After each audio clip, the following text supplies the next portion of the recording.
نستعينه ونستغفره ونؤمن به ونتوكل عليه ونعوذ بالله من شرور أنفسنا ومن سيئات أعمالنا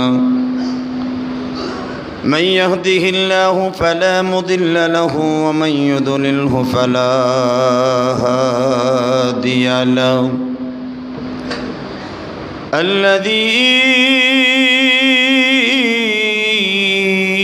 أرسل رسوله بالهدى ودين الحق ليظهره على الدين كله وكفى بالله شهيدا أما بعد فقد قال الله تبارك وتعالى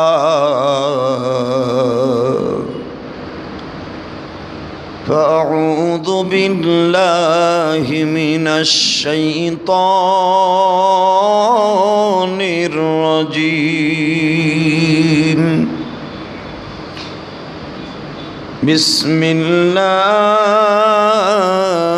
الرحمن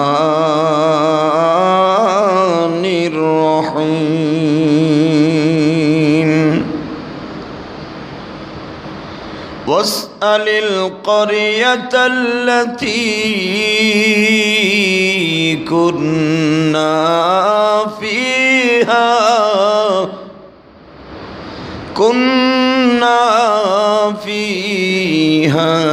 والعير التي أقبلنا فيها وإنا لصادقون قال بل سولت لكم أنفسكم أمرا فصبر جميل عسى الله أن يأتيني بهم جميعا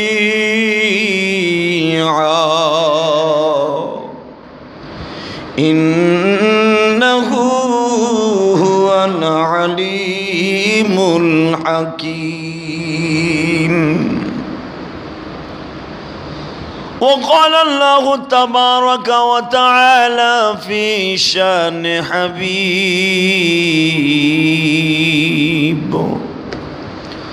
يا أيها النبي إنا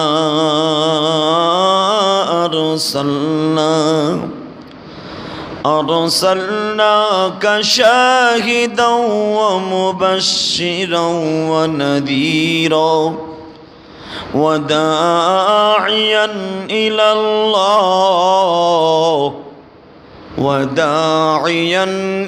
الله بإذنه وسراجا منيرا فلا وربك لا يؤمنون حتى يحكموك فيما شجر بينهم ثم لا يجدوا في أنفسهم حرجا مما قضيت ويسلموا تسليما. لا إله إلا الله এগুলো খুলে দেন